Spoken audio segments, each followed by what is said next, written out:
ആയിരുന്നു നമുക്ക് ഈ സാധനം ആക്ച്വലി കൊള്ളാം. കാരണം നമ്മൾ കുടിച്ചപ്പോൾ വെള്ളത്തിന് നല്ല ടേസ്റ്റാണ്. ആഹാര കൃഷ്ണ സംബന്ധമായിട്ടുള്ള കാര്യം സംസാരിക്കാൻ വേണ്ടി വന്നിരിക്കുന്നത്. നിങ്ങൾ എല്ലാവരും കണ്ടു കാണുമല്ലോ, പോസ്റ്റും കാര്യങ്ങളും ഒക്കെ വീണ്ടും തുടങ്ങിയിട്ടുണ്ട്.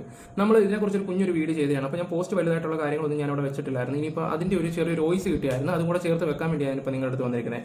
തൻവിയെ സപ്പോർട്ട് ചെയ്യുന്ന ആൾക്കാരുണ്ടെങ്കിൽ ഒന്ന് ലൈക്ക് അടിക്കണം. തൻവിയെ സപ്പോർട്ട് ചെയ്യുന്ന ആൾക്കാർ ഒന്ന് ലൈക്ക് അടിക്കുക. നിങ്ങളുടെ അഭിപ്രായവും കറക്റ്റായിട്ട് കമൻറ്റ് കൊടുക്കുക. നിങ്ങൾ ഈ കൃഷ്ണകുമാറിൻ്റെ ഫാമിലി ഇഷ്ടപ്പെടുന്നുണ്ടോ? ഞാൻ ഉള്ള പോലെ ഒന്ന് ചോദിച്ചു നോക്കാം. ഉണ്ടെങ്കിൽ ഉണ്ടെന്ന് പറ. അതിൻ്റെ റീസണും കൂടെ പറഞ്ഞാൽ നല്ലതായിരിക്കും. കാരണം ഭയങ്കരമായിട്ട് വെറുപ്പിക്കുന്ന ഒരു ഫാമിലി. ഇപ്പം എനിക്ക് കൂടുതൽ ഇന്ന് ആ കൃഷ്ണകുമാറിനോട് ഒരു ബഹുമാനം ഉണ്ടായിരുന്നു. ഞാൻ കഴിഞ്ഞ വീഡിയോയിൽ നല്ല രീതിയിൽ പുള്ളിക്കെതിരെ ഒരു കാര്യം സംസാരിച്ചിട്ടുണ്ടായിരുന്നു. അതും റോങ് ആയിട്ടുള്ള കാശ്മീർ നമുക്ക് ഇത് ചെയ്യാമെങ്കിൽ പിന്നാണോ ഡൽഹി എന്നുള്ള രീതിയിലൊരു പോസ്റ്റ് ഇട്ടിട്ടുണ്ടായിരുന്നു. ആ മനുഷ്യനോടുള്ള ഒരു വില പോയി. ഉള്ള കാര്യം പറയാം. അവിടെ കിടന്ന് പിള്ളേരെ കിടന്ന് നരയിച്ചുകൊണ്ടിരിക്കുന്നു. ഇവിടെ വന്നിട്ട് ദിയാകൃഷ്ണ വന്നിട്ട് ഒരു പോസ്റ്റ് ഇടുന്നു, ആദ്യം പിള്ളേർക്കെതിരെ ഇടുന്നു, പിന്നെ ആൾക്കാരുടെ സപ്പോർട്ട് പോകുന്ന കരുതിപ്പോൾ പിന്നെ സപ്പോർട്ട് ചെയ്യാൻ വരുന്നത് ഒരു സ്റ്റാൻഡില്ലാത്ത ഫാമിലി. ഓക്കെ, അപ്പം തൻവീർക്കെതിരെയായിട്ട് വീണ്ടും അഹാന വന്നിട്ടുണ്ട്. അഹാന വന്നിട്ട് പോസ്റ്റും കാര്യങ്ങളൊക്കെ ഇട്ടു. അത് എല്ലാവരും കുടുംബസമേതം എല്ലാവരും ഷെയർ ചെയ്തിട്ട് അവരുടെയും ഒരു കാര്യങ്ങളൊക്കെ കൊടുക്കുകയൊക്കെ ചെയ്തിട്ടുണ്ടായിരുന്നു. ഇനി അമ്മൂമ്മ തൻവി നോക്കിക്കോളും. തൻവി അതും പറഞ്ഞിട്ടാണല്ലോ നാട്ടിലോട്ട് വന്നത്. പിന്നെ തൻവിക്ക് വേണ്ടിയാണ് പ്രശ്നം ഉണ്ടാക്കിയെന്നൊക്കെ പറഞ്ഞിട്ടുള്ള രീതിയിൽ കുറേ കാര്യങ്ങളൊക്കെയാണ് ഇവിടെ സംസാരിക്കുകയൊക്കെ ചെയ്യുന്നത്. ഞാൻ ആലോചിക്കും, ഇവർ ഇത്ര വിവരദോഷികളാണോ എന്ന് ആലോചിക്കുന്നത്. ഈ ഒരു വിഷയം നടന്നപ്പോൾ തൻവി ഇതിൻ്റെ വീഡിയോസും കാര്യങ്ങളൊക്കെ ഡിലീറ്റ് ചെയ്ത് കളഞ്ഞ് ഈ പറഞ്ഞ അഹാന പോസ്റ്റും ഡിലീറ്റ് ചെയ്ത്, പോസ്റ്റിൽ അവർ അൺലിസ്റ്റഡ് ചെയ്ത് വെച്ചിരിക്കുകയായിരുന്നു. ഡിലീറ്റ് ചെയ്ത് തൻവിയാണ്. നമുക്കത് കാണുമ്പോൾ അറിയാൻ പറ്റും. നമ്മളിതൊക്കെ സ്ഥിരം യൂസ് ചെയ്യുന്ന ഒരു വ്യക്തിയാണ്. നമുക്കൊക്കെ ലിങ്ക് ഉണ്ടപ്പോൾ നമുക്ക് നോക്കുമ്പോൾ അറിയാൻ പറ്റും. റിമൂവ് ചെയ്തതാണോ, അൺലിസ്റ്റഡ് ചെയ്തതാണോ, പ്രൈവറ്റ് ചെയ്തതാണോ എന്ന് നമുക്ക് അറിയാൻ പറ്റും. ഓക്കെ, ഈ ഇത്രയും ഒരു 2 ആഴ്ച കഴിഞ്ഞപ്പോൾ വീണ്ടും ഇത് കുത്തിപ്പൊക്കി കൊണ്ടുവരുമ്പോൾ നിങ്ങളൊന്ന് ആലോചിച്ച് നോക്കി ഉള്ളിൽ കിടക്കുന്നതിൻ്റെ പക എത്ര മാത്രമാണെന്നുള്ള രീതിയിലാണ്. അപ്പോൾ നിങ്ങൾ തന്നെ ഒന്ന് ആലോചിച്ച് നോക്കിയേ. എന്നിട്ട് ഞാൻ ആ ഒരു പോസ്റ്റ് ഞാൻ നിങ്ങൾക്കൊന്ന് സൈഡിൽ വെച്ചുതരാം. നിങ്ങൾ കണ്ടിട്ട് നിങ്ങളുടെ അഭിപ്രായം എന്താണെന്ന് വെച്ചാൽ നിങ്ങൾ തന്നെ കറക്റ്റായിട്ട് പറയാം. ഇങ്ങനെയുണ്ടോ ഓരോ മനുഷ്യരെന്നാണ് ഞാൻ ആലോചിച്ച് നോക്കുന്നത്. ഓക്കെ, എന്തായാലും നിങ്ങൾ ആ ഒരു കാര്യം ഞാനിവിടെ വെച്ചുതരാം, കേൾക്കുക.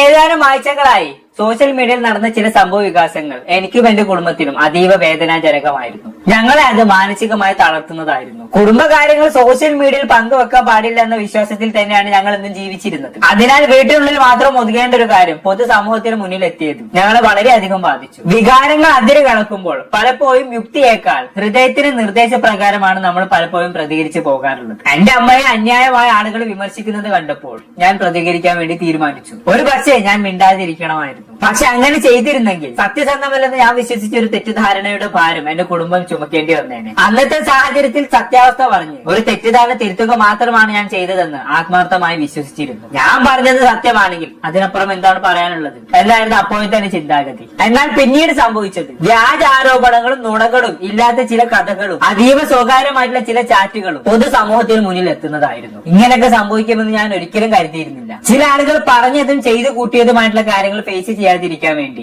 എത്രത്തോളം മുന്നോട്ട് പോകുമെന്ന് ഞാൻ മുൻകൂട്ടി മനസ്സിലാക്കിയില്ല. ചിലർ സ്വന്തം വാക്കുകളുടെ ഉത്തരവാദിത്തം ഏറ്റെടുക്കാറില്ല. അവർ പുതിയ കഥകൾ മെനഞ്ഞെടുത്ത് ഇന്റർനെറ്റിൽ പ്രചരിപ്പിക്കുന്നു. കാരണം അത്തരത്തിലുള്ള കഥകൾ ആസ്വദിക്കാനും പ്രചരിപ്പിക്കാനും താല്പര്യമുള്ള നിരവധി ആളുകൾ ഇന്റർനെറ്റിൽ ഉണ്ടെന്ന് അവർക്കറിയാം. അതൊന്നും ഞാൻ മുൻകൂട്ടി കണ്ടില്ല എന്നുള്ളതാണ് ഞാൻ ചെയ്ത ഏറ്റവും വലിയ തെറ്റ്. ഇതെല്ലാം സംഭവിക്കാമെന്ന് ഞാൻ കരുതിയിരുന്നെങ്കിൽ ഒരുപക്ഷെ ഞാൻ മൗനം പാലിക്കാൻ തീരുമാനിച്ചേനെ. ഇത് എന്റെ അമ്മമ്മയെ വ്യക്തിപരമായി അറിയാവുന്നവർക്ക് ഇതൊന്നും വലിയ അത്ഭുതമൊന്നുമില്ല. എന്നാൽ നിങ്ങളിൽ പലർക്കും ഞാനും എന്റെ കുടുംബവും വർഷങ്ങളായി പങ്കുവെച്ച കണ്ടന്റുകളിലൂടെയാണ് എന്റെ മുത്തശ്ശിയെ അറിയുന്നത്. അതിനാൽ നിങ്ങൾക്ക് ചെറിയൊരു വിശദീകരണം നൽകേണ്ട ഉത്തരവാദിത്തം എനിക്കുണ്ടെന്ന് ഞാൻ കരുതുന്നു.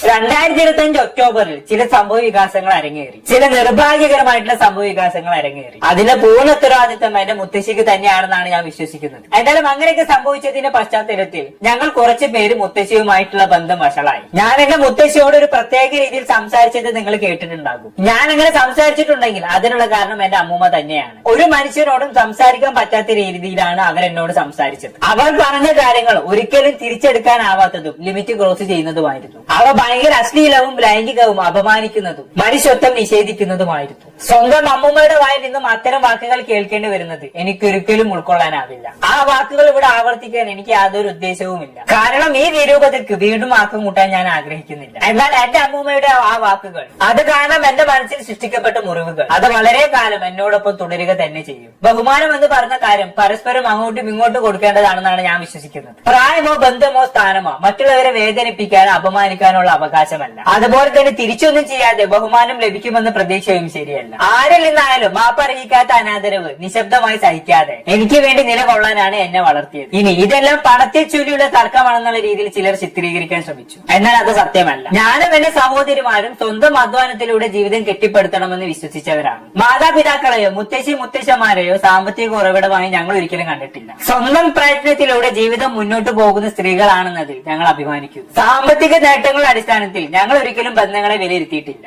ഈ പ്രശ്നങ്ങളുടെ കാരണം അതൊന്നുമല്ല. എന്റെ അമ്മൂമ്മ അവരുടെ ഫോണിൽ ഞാൻ അയച്ചു തന്ന രീതിയിൽ വായിച്ചു കേൾപ്പിച്ച ചില ചാറ്റുകൾ നിങ്ങൾ കേട്ട് കാണും. അങ്ങനെയെങ്കിൽ നിങ്ങളോട് ഞാൻ ലളിതമായിട്ടുള്ള ഒരു ചോദ്യം ചോദിക്കട്ടെ. ഞാൻ അങ്ങനെ മറുപടി പറയാൻ കാരണമായിട്ടുള്ള യഥാർത്ഥ സന്ദേശങ്ങളും സംഭാഷണങ്ങളും മറച്ചു വെച്ച് ഒരാളുടെ മറുപടികൾ മാത്രം വായിച്ചു കേൾപ്പിക്കുന്നത് ശരിയാണ്. അതുപോലെ തന്നെ എന്റെ കസിൻ കുടുംബത്തിലെ സ്വകാര്യ വാട്സപ്പ് ഗ്രൂപ്പിൽ ഞാൻ അയച്ച ചില സന്ദേശങ്ങളും വായിച്ചു കേൾപ്പിച്ചത് നിങ്ങൾ കേട്ടിട്ടുണ്ടാകും. ശരിയാണ്, ഞാൻ പറഞ്ഞ കാര്യങ്ങളൊന്നും ഞാൻ നിഷേധിക്കുന്നില്ല. എനിക്ക് നല്ല ദേഷ്യം ഉണ്ടായിരുന്നു. സാധാരണ സാഹചര്യത്തിൽ ഉപയോഗിക്കാൻ പറ്റാത്ത വാക്കുകൾ തന്നെയാണ് ഞാൻ ഉപയോഗിച്ചത്. എന്നാൽ നിങ്ങൾ കേട്ടത് എന്റെ മെസ്സേജുകൾ മാത്രമായിരുന്നു. അതിന്റെ മുഴുവൻ സംഭാഷണവും നിങ്ങൾ കേട്ടിട്ടില്ല. ആ സംഭാഷണങ്ങളിൽ ചിലത് ആരംഭിച്ചത് തന്നെ എന്റെ കസിനാണ്. മുത്തശ്ശിയുമായിട്ടുള്ള പ്രശ്നങ്ങൾ എത്രത്തോളം വഷളായിരുന്നുവെന്ന് അവൾ ഞങ്ങളോട് പറഞ്ഞുകൊണ്ടായിരുന്നു എല്ലാത്തിന്റെയും തുടക്കം. ഞങ്ങൾ ചെയ്തതെല്ലാം അവൾ പറഞ്ഞ കാര്യങ്ങൾക്ക് മറുപടി കൊടുക്കുക മാത്രമായിരുന്നു. യാഥാർത്ഥ്യം ഇതായിരിക്കും, സ്വന്തം സന്ദേശവും അവയുടെ പശ്ചാത്തലവും മറച്ചുവെച്ച് എന്റെ സന്ദേശങ്ങൾ മാത്രം തെരഞ്ഞെടുത്ത് വായിച്ച് കേൾപ്പിച്ചത് എനിക്ക് അതീവ ഞെട്ടലുണ്ടാക്കി. ഇതിലൂടെ എനിക്കൊരു കാര്യം വ്യക്തമായി. ഈ ആരോപണവും മറ്റു പല ആരോപണങ്ങളെയും പോലെ സത്യം എന്തായിരുന്നു എന്നുള്ളതായിരുന്നു അവരുടെ ഇമ്പോർട്ടൻസ്. അവർ സൃഷ്ടിക്കാൻ ശ്രമിച്ച നുണകളെ ഞാൻ ചോദ്യം ചെയ്തതുകൊണ്ട് മാത്രം എന്നെ ഏറ്റവും മോശമായ രീതിയിൽ ചിത്രീകരിക്കുകയായിരുന്നു അവരുടെ ലക്ഷ്യം. എനിക്കെതിരെ ഉയർന്ന ഏറ്റവും ഗുരുതരമായ ആരോപണങ്ങളിലൊന്ന് ഞാൻ എന്റെ അമ്മൂമ്മയെ ശാരീരികമായി ഉപദ്രവിക്കാൻ ശ്രമിച്ചു എന്നാണ്. അത് പൂർണ്ണമായും കള്ളമാണ്. അവർ പരാമർശിക്കുന്ന സംഭവം എന്റെ മുത്തച്ഛൻ മരിച്ച് 2 മാസം കഴിഞ്ഞ് ഞങ്ങൾ കണ്ടുമുട്ടിയ ദിവസമാണ്. അന്ന് എന്റെ അമ്മയും സഹോദരിമാരും ഞങ്ങളുടെ അടുത്ത ചില സുഹൃത്തുക്കളും കൂടി മുത്തശ്ശിയെ കാണാൻ പോയിട്ടുണ്ടായിരുന്നു. അതിനു മുമ്പ് പല ഇല്ലാത്ത കാര്യങ്ങൾ പറഞ്ഞ് പ്രചരിപ്പിക്കുന്ന ഒരു വ്യക്തിയായിരുന്നു മുത്തശ്ശി എന്നതിനാൽ മുത്തശ്ശിയുമായി സംസാരിക്കുന്ന സമയത്ത് സംഭാഷണം റെക്കോർഡ് ചെയ്യുന്നത് ഞങ്ങൾ പതിവാക്കിയിട്ടുണ്ടായിരുന്നു. അതുകൊണ്ട് തന്നെ ആ കൂടിക്കാഴ്ചയുടെ തുടക്കം മുതൽ അവസാനം വരെയുള്ള സംഭാഷണത്തിലെ മുഴുവൻ റെക്കോർഡിംഗ്സും ഞങ്ങളുടെ കൈവശമുണ്ട്.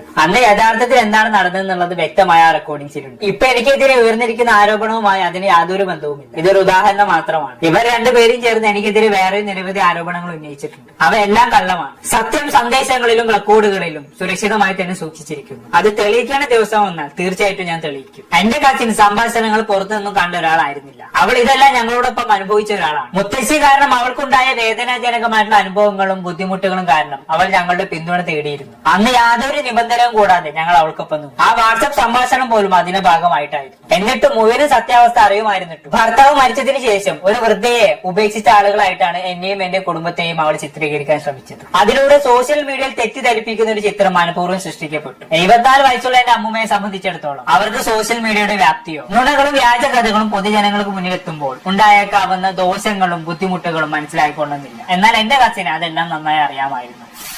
ഇതെല്ലാറ്റിനും ഏറ്റവും പ്രയാസകരമായിട്ടുള്ള കാര്യം നുണകളുടെ അടിസ്ഥാനത്തിൽ ആളുകൾ എന്നെ തെറ്റിദ്ധരിക്കുന്നതാണ്. എന്റെ കയ്യിലെ ചാറ്റുകളും ഓഡിയോ റെക്കോർഡിംഗ്സും അടക്കമുള്ള ഇഷ്ടംപോലെ തെളിവുകളുണ്ട്. സൃഷ്ടിക്കപ്പെട്ടിട്ടുള്ള എല്ലാ വ്യാജ കഥകളും മിനിറ്റുകൾ കൊണ്ട് എനിക്ക് പൊളിച്ചെഴുതാൻ പറ്റും. അവയെല്ലാം ഞാൻ പരസ്യമാക്കാൻ തീരുമാനിച്ചതാണ്. അങ്ങനെ ചെയ്താൽ പലർക്കുമുള്ള അഭിപ്രായങ്ങൾ അതേ വേഗത്തിൽ തന്നെ മാറുന്നുള്ളത് യാതൊരു സംശയവുമില്ല. എന്നാൽ സ്വകാര്യ സംഭാഷണം പൊതുസമൂഹത്തിന് മുന്നിൽ കൊണ്ടുവന്നാൽ ഇത്രയും നാളെ ഞാൻ എതിർത്തുകൊണ്ടിരുന്ന അതേ കാര്യം തന്നെ ഞാൻ ചെയ്യുന്ന പോലെയാവും. ഞാൻ അങ്ങനെ ഒരാളല്ല. ഞാൻ അങ്ങനെ ഒരാളാവാൻ ഒരിക്കലും ആഗ്രഹിക്കുന്നുമില്ല. എന്നെ കുറിച്ച് തെറ്റായതും തെറ്റിദ്ധരിപ്പിക്കുന്നതുമായിട്ടുള്ള പ്രസ്താവനകൾ പ്രചരിപ്പിച്ച് എന്റെ പ്രശസ്തിക്ക് കേട് വരുത്തുക എന്ന ഏക ലക്ഷ്യത്തോടെ പ്രവർത്തിച്ചതിനാൽ എന്റെ കസിനെതിരെ ഡിഫമേഷൻ അടക്കമുള്ള പൂർണ്ണ നിയമ നടപടികൾ സ്വീകരിക്കാൻ എനിക്ക് അവകാശമുണ്ട്. പക്ഷേ 2 കാരണങ്ങളാൽ ഞാൻ തൽക്കാലം അത് ചെയ്യുന്നില്ല. ഒന്നാമതായി എന്റെ കസിന്റെ ജീവിതത്തിൽ ഞങ്ങൾ ഒരുപാട് സ്നേഹിക്കുന്ന കുട്ടികൾ അവർ ഒരിക്കലും എടുത്തിട്ടില്ലാത്ത തീരുമാനങ്ങളുടെ വില അവർ കൊടുക്കേണ്ട സാഹചര്യം സൃഷ്ടിക്കാൻ ഞാൻ ആഗ്രഹിക്കുന്നില്ല. രണ്ടാമതായി കുടുംബകാര്യങ്ങൾ പൊതുസമൂഹത്തിന് പോരാട്ടമാകരുത് എന്ന നിലപാടാണ് ഞാൻ ആദ്യം തൊട്ട് സ്വീകരിച്ചിട്ടുള്ളത്. കോടതി മറ്റൊരു പൊതു പോരാട്ടമാണ്. എന്റെ കുടുംബം ഇനി അത്തരൊരു പോരാട്ടം കൂടി നേരിടേണ്ടി വരാൻ ഞാൻ ഒട്ടും ആഗ്രഹിക്കുന്നില്ല. പക്ഷെ ഇതിനകം ഞങ്ങൾ ഏറെ വേദനിപ്പിച്ച ഈ വിഷയത്തിൽ എന്റെ കുടുംബത്തെ ഇനിയും വലിച്ചിടുകയാണെങ്കിൽ ഞങ്ങൾക്ക് ലഭിച്ച നിയമോപദേശ പ്രകാരം നടപടിയെടുക്കും. അത് ചെയ്യാൻ എനിക്ക് താല്പര്യമില്ല. അതിനു മുമ്പ് ഇതെല്ലാം അവസാനിപ്പിക്കണമെന്നാണ് എന്റെ അഭ്യർത്ഥന. എന്റെ വീഡിയോയെ കുറിച്ച് പലർക്കും അഭിപ്രായങ്ങളുണ്ടെന്നും പോസ്റ്റ് ചെയ്ത വീഡിയോ അങ്ങ് വിട്ട് കളഞ്ഞുകൂടായിരുന്നു എന്ന് പലരും ചോദിച്ചതായി എനിക്കറിയാം. സത്യം പറഞ്ഞാൽ ഞാൻ പ്രതികരിച്ചത് ഒരു വീഡിയോയോടല്ല, അതിനുശേഷം നടന്ന എല്ലാ കാര്യങ്ങളോടുമാണ്. എന്റെ അമ്മയുടെ കമന്റ് ബോക്സും ഇൻബോക്സും സ്വന്തം അമ്മ ഉപേക്ഷിച്ച മകളാണെന്ന് വിളിച്ച് അധിക്ഷേപിക്കുന്ന മെസ്സേജുകളാൽ നിറഞ്ഞതായിരുന്നു. അതെന്റെ അമ്മയെ മാനസികമായി തളർത്തുകയായിരുന്നു. സ്വന്തം അച്ഛന്റെ ജീവിതത്തിലെ അവസാന മാസങ്ങളിൽ അദ്ദേഹത്തെ പരിചരിക്കാനും കഴിയുന്നതെല്ലാം ചെയ്യാനും സ്വന്തം ജീവിതം സമർപ്പിച്ച സ്ത്രീയാണ് എന്റെ അമ്മ. സത്യമല്ല എനിക്ക് ഉറപ്പുള്ള കഥയുടെ പേരിൽ എന്റെ അമ്മയെ പൊതുവേദിയിൽ കുറ്റപ്പെടുത്തുന്നത് കണ്ടപ്പോൾ ഒരു മകൾ എന്ന നിലയ്ക്ക് എനിക്ക് അറിയാവുന്ന ഏക രീതിയിലാണ് ഞാൻ പ്രതികരിച്ചത്. എന്റെ വീഡിയോയിൽ ഞാൻ പറഞ്ഞ ഓരോ വാക്കിനോടും ഞാനിന്ന് ഉറച്ചു നിൽക്കുന്നു. എന്റെ അമ്മ അമ്മയെ സംരക്ഷിച്ചതും അതിൽ ഉൾപ്പെടുന്നു. സത്യമല്ലെന്ന് എനിക്കറിയാവുന്ന കഥകൾക്ക് മുന്നിൽ മിണ്ടാതിരുന്നതിനാൽ പ്രശംസിക്കപ്പെടുന്നതിനേക്കാൾ സത്യത്തിനോടൊപ്പം നിന്നതിൽ വിമർശിക്കപ്പെടുന്നതാണ് ഞാൻ തിരഞ്ഞെടുക്കുക. നിർഭാഗ്യവശാൽ ചില സ്ത്രീകളെ നമ്മുടെ സമൂഹം വളരെ വേഗത്തിൽ വിധിക്കുന്നു. പരാജയപ്പെട്ട ഒരു വിവാഹത്തിൽ നിന്നും മുന്നോട്ട് പോയ ഒരു സ്ത്രീയെ സമൂഹം എളുപ്പത്തിൽ കുറ്റപ്പെടുത്തുന്നു. സ്വന്തം കുഞ്ഞിനെ ഉപേക്ഷിച്ച അമ്മയാണെന്ന് ഒരു സ്ത്രീയെ വേഗത്തിൽ ആരോപിക്കുന്നു. പൊതുജന അഭിപ്രായം അവൾക്കെതിരെ തിരഞ്ഞെടുക്കാനുള്ള ഏറ്റവും എളുപ്പ മാർഗങ്ങളിൽ ഒന്നാണ്. ഒരു കുടുംബം എന്ന നിലയ്ക്ക് എന്റെ കസിനോടും അമ്മുമ്മയോടും ഞങ്ങൾ ഏറ്റവും സഹാനുഭൂതിയോട് കൂടി തന്നെയാണ് പെരുമാറിയത്. കാരണം സംഭവത്തിന് മുഴുവൻ വശങ്ങളും ഞങ്ങൾ നേരിട്ട് കണ്ടവരാണ്. ഇന്നത്തെ ഈ സാഹചര്യത്തിൽ അവരാരും ഉത്തരവാദികളല്ലെന്ന് ഞങ്ങൾക്കറിയാം. എന്നാൽ സഹതാപം നേടാനായി സോഷ്യൽ മീഡിയയിൽ വീണ്ടും വീണ്ടും സ്വന്തം കുടുംബത്തിനെതിരെ സംസാരിക്കുന്നത് ഞങ്ങൾക്ക് ഒരിക്കലും അംഗീകരിക്കാനാവില്ല. റോമയെ കുറിച്ച് നടക്കുന്ന ചർച്ചകളോട് പ്രതികരിക്കുകയാണെങ്കിൽ ഒരാൾ മൗനം പാലിക്കുന്നു എന്നതിനർത്ഥം അയാൾ ആഴത്തിലുള്ള വേദന അനുഭവിച്ചിട്ടില്ല എന്നല്ല. ചിലർ സ്വന്തം വേദന നിശബ്ദമായി ഉള്ളിൽ സൂക്ഷിക്കുന്നു. അവർ അത് സോഷ്യൽ മീഡിയയിൽ കണ്ടന്റ് ആക്കുകയും അപരിചിതരിൽ നിന്നുള്ള അംഗീകാരം തേടുകയോ ചെയ്യില്ല. എന്റെ അമ്മയുടെ വേദന വ്യത്യസ്തമായ രീതിയിലാണ് പ്രകടമാക്കുന്നത് എന്നതുകൊണ്ട് അത് യാഥാർത്ഥ്യമല്ലാതാകുന്നില്ല. ഈ ഡിപ്രഷനും ട്രോമയും മറ്റ് ആരോഗ്യ പ്രശ്നങ്ങളും ഇവക്കുള്ള യഥാർത്ഥ ചികിത്സ എന്ന് പറയുന്നത് സഹാനുഭൂതി മനസ്സിലാക്കലും ബഹുമാനം കൊടുക്കലും ഒക്കെയാണ്. എന്നാൽ സ്വന്തം പ്രവൃത്തികൾക്കോ തെറ്റുകൾക്കോ ഉത്തരവാദിത്തത്തിൽ നിന്നും ഒഴിഞ്ഞു മാറാനായിട്ടുള്ള കവചമായി ഒരിക്കലും അതിനെ കാണരുത്. സ്വന്തം തെറ്റുകളെ ന്യായീകരിക്കാനുള്ള വാക്കുകളായി അവയെ ഒരിക്കലും ഉപയോഗിക്കാനും പാടില്ല. കുറച്ച് മാസങ്ങൾക്ക് മുമ്പ് വരെ എന്റെ മുത്തശ്ശിയുടെ വാക്ക് പ്രകാരം ഞാൻ അവരുടെ ഏറ്റവും പ്രിയപ്പെട്ട പേരക്കുട്ടിയായിരുന്നു. കാരണം അവരോടൊപ്പം ഏറ്റവും കൂടുതൽ സമയം ചെലവഴിച്ചതും അവരെ പരിചരിച്ചതും ഒരു പേരക്കുട്ടി എന്ന നിലയ്ക്ക് എന്നിൽ നിന്നും പ്രതീക്ഷിച്ചതിലും കൂടുതൽ അവർക്ക് വേണ്ടി ചെയ്തതും ഞാനായിരുന്നു. ഇതുകൊണ്ട് എന്റെ സഹോദരിമാർ അവർക്ക് വേണ്ടി വർഷങ്ങളായി ചെയ്ത സ്നേഹവും കരുതലും ചെറുതാക്കാൻ ഞാൻ ഉദ്ദേശിക്കുന്നില്ല. ഓരോരുത്തരും അവരവരുടെ രീതിയിൽ അവരെ സ്നേഹിക്കുകയും പരിചരിക്കുകയും ഒക്കെ ചെയ്തിട്ടുണ്ട്. എന്നാൽ ഒരു സമയത്ത് തനിക്ക് വേണ്ടി ഏറ്റവും കൂടുതൽ ചെയ്ത ആളെന്ന നിലയ്ക്ക് മുത്തശ്ശേനെ ഒരുപാട് പ്രശംസിക്കുമായിരുന്നു. ഇന്ന് ഞാൻ തിരിഞ്ഞു നോക്കുമ്പോൾ അവർ എന്നെ സ്നേഹിച്ചത് ഞാൻ ആരായിരുന്നു എന്നതിനേക്കാൾ അവർക്ക് വേണ്ടി എനിക്ക് എന്ത് ചെയ്യാൻ കഴിഞ്ഞു എന്നതുകൊണ്ടായിരുന്നു എന്ന് ഞാൻ ചിന്തിച്ചു പോവുകയാണ്. ഞാൻ അവരുടെ ചില പ്രവൃത്തികളെ ചോദ്യം ചെയ്യുകയും മുമ്പത്തെ പോലെ അവർക്ക് പ്രയോജനപ്പെടുന്ന ഒരാളായി തുടരാതിരിക്കുകയും ചെയ്ത നിമിഷം മുതൽ ഞാൻ അവർക്ക് വേണ്ടി ഇത്രയും കാലം ചെയ്ത എല്ലാ കാര്യങ്ങളും ഒറ്റ രാത്രി കൊണ്ട് മായ്ച്ചു കളഞ്ഞതുപോലെയാണ് എനിക്ക് തോന്നിയത്. എന്റെ മുത്തശ്ശി ഞാൻ അവർക്ക് വേണ്ടി ചെയ്തതെല്ലാം മറന്നിട്ടുണ്ടാകാം. ചിലപ്പോൾ ആളുകൾ അവർക്ക് ഓർക്കാൻ ആഗ്രഹിക്കുന്ന കാര്യങ്ങൾ മാത്രമേ ഓർക്കാറുള്ളൂ എന്ന് ഞാൻ മനസ്സിലാക്കുന്നു. അതിലെനിക്ക് പരാതിയില്ല. ഞങ്ങൾ ഒരുമിച്ച് പങ്കിട്ട നല്ല നിമിഷങ്ങൾ അവർ മറക്കാൻ തിരഞ്ഞെടുത്തെങ്കിൽ പോലും ഞാൻ അതൊന്നും മറന്നിട്ടില്ല. അവർക്ക് വേണ്ടി ഞാൻ ചെയ്തതെല്ലാം എന്തുകൊണ്ടാണെന്ന് എനിക്കറിയാം. ഒരിക്കൽ ഞങ്ങൾ പങ്കിട്ട നല്ല ഓർമ്മകൾ ഞാൻ മനസ്സിൽ സൂക്ഷിക്കുകയും വിലമതിക്കുകയും ചെയ്യും. ഇനി മുതൽ എന്റെ മുത്തശ്ശിയെ പരിചരിക്കാൻ ഞങ്ങൾക്ക് കഴിയില്ല. അവർ നടത്തിയ മാനസിക പീഡനങ്ങളിൽ നിന്നും ഞങ്ങളെ സംരക്ഷിക്കാനുള്ള ഏക മാർഗം അകന്നു നിൽക്കുക മാത്രമായിരുന്നു. എന്നാൽ അവർക്കിപ്പോൾ 74 വയസ്സുണ്ട്. ഈ വിവാദങ്ങൾ എല്ലാവരും മറന്നു കഴിഞ്ഞാൽ അവരെ പരിചരിക്കാൻ ഒരാൾ ആവശ്യമായി വരും. എന്റെ കസിൻസ് കാനഡയിലുള്ള ജീവിതം ഉപേക്ഷിച്ച് നാട്ടിലേക്ക് തിരിച്ചു വന്നത് മുത്തശ്ശിയെ പരിചരിക്കാനാണെന്ന് ലോകത്തോട് വിളിച്ചു പറഞ്ഞിട്ടുണ്ട്. എന്റെ മുത്തശ്ശിയുടെ നന്മക്കായി അത് സത്യമാകട്ടെ എന്ന് ഞാൻ ആത്മാർത്ഥമായി ആഗ്രഹിക്കുന്നു. വീഡിയോകൾ ഇല്ലാതെ ആയി കഴിഞ്ഞാലും കാണികൾ ഇല്ലാതെ ആയി കഴിഞ്ഞാലും ആ വാക്ക് അതുപോലെ പാലിക്കുമെന്ന് ഞങ്ങൾ പ്രതീക്ഷിക്കുന്നു. ഇനി ഓൺലൈനിൽ കണ്ട കാര്യങ്ങളുടെ അടിസ്ഥാനത്തിൽ ആരെങ്കിലും എന്നെ വിലയിരുത്താൻ ശ്രമിച്ചാൽ അത് ഞാൻ മനസ്സിലാക്കുന്നു. എല്ലാവർക്കും സ്വന്തം അഭിപ്രായം പറയാനുള്ള അവകാശമുണ്ട്. എന്നാൽ കുറച്ച് സ്ക്രീൻഷോട്ടുകളും ചില ചെറിയ ഭാഗങ്ങളും മാത്രം ഒരു കഥയുടെ പൂർണ്ണ സത്യം ഒരിക്കലും കാണിക്കില്ലെന്ന് എനിക്കറിയാം. കഥയുടെ സത്യാവസ്ഥ അറിയാതെ ഒരാളെ വിധിക്കാതിരിക്കാൻ ആളുകൾക്ക് ക്ഷമ ഉണ്ടായിരുന്നെങ്കിൽ എന്ന് മാത്രമാണ് എന്റെ ആഗ്രഹം. എങ്കിലും അതിൽ എനിക്ക് പരാതിയില്ല. എന്നെ യഥാർത്ഥത്തിൽ അറിയാവുന്നവർ വ്യക്തിപരമായും മറ്റെല്ലാ രീതിയിലും എന്റെ മനസ്സും എന്റെ സത്യവും അറിയുന്നവരാണ്. അതാണ് എനിക്ക് ഏറ്റവും പ്രധാനപ്പെട്ടത്. ചിലർ നുണകളോടൊപ്പം ജീവിക്കാൻ തിരഞ്ഞെടുക്കും. ഞാൻ സത്യത്തോടൊപ്പം ജീവിക്കാനാണ് തിരഞ്ഞെടുക്കുന്നത്. ഒടുവിൽ ആത്മാർത്ഥതയും നന്മയും ഹൃദയത്തിൽ സൂക്ഷിക്കുന്നവർക്കാണ് യഥാർത്ഥ സമാധാനം ലഭിക്കുമെന്നാണ് ഞാൻ വിശ്വസിക്കുന്നത്. മറച്ചു വെക്കാനൊന്നുമില്ല, ഭയപ്പെടാനും ഒന്നുമില്ല, ആരോടും ഒന്നും തെളിയിക്കാനില്ലെന്ന ആത്മവിശ്വാസത്തോടെ പൂർണ്ണ ഹൃദയത്തോടെ ചിരിക്കാൻ ആ വിശ്വാസം എന്നെ സഹായിക്കുന്നു. എനിക്ക് പൂർണ്ണ ഉറപ്പോടെ അറിയാവുന്ന ഒരു കാര്യമുണ്ട്. വർഷങ്ങളോളം സത്യസന്ധതയിലൂടെയും സ്ഥിരതയിലൂടെയും കഠിനാധ്വാനത്തിലൂടെയും സ്വന്തം യഥാർത്ഥ വ്യക്തിത്വത്തോട് സത്യസന്ധമായി ജീവിക്കാനുള്ള ധൈര്യത്തിലൂടെയും നേടിയെടുത്ത ഒരു നല്ല പേര് ഒരൊറ്റ രാത്രി കൊണ്ട് ഒരിക്കലും ഇല്ലാതാവില്ല. ഞാൻ ഒരിക്കലും പൂർണ്ണതയുള്ള ഒരാളാണെന്ന് അവകാശപ്പെട്ടിട്ടില്ല. ഞാൻ യാഥാർത്ഥമായിരിക്കാൻ മാത്രമാണ് ശ്രമിച്ചത്. എന്റെ കുറവുകൾ അംഗീകരിച്ചും സത്യസന്ധതയോട് കൂടി ജീവിക്കാനാണ് ഞാൻ തിരഞ്ഞെടുത്തത്. അതാണ് വർഷങ്ങൾ കൊണ്ട് നിരവധി ആളുകളുടെ സ്നേഹവും വിശ്വാസവും എനിക്ക് നേടിത്തന്നത്. കഴിഞ്ഞ ഏതാനും ആഴ്ചകളിൽ ആ സ്നേഹം ഞാൻ മുമ്പത്തേക്കാൾ കൂടുതൽ അനുഭവിക്കുകയും ചെയ്തു.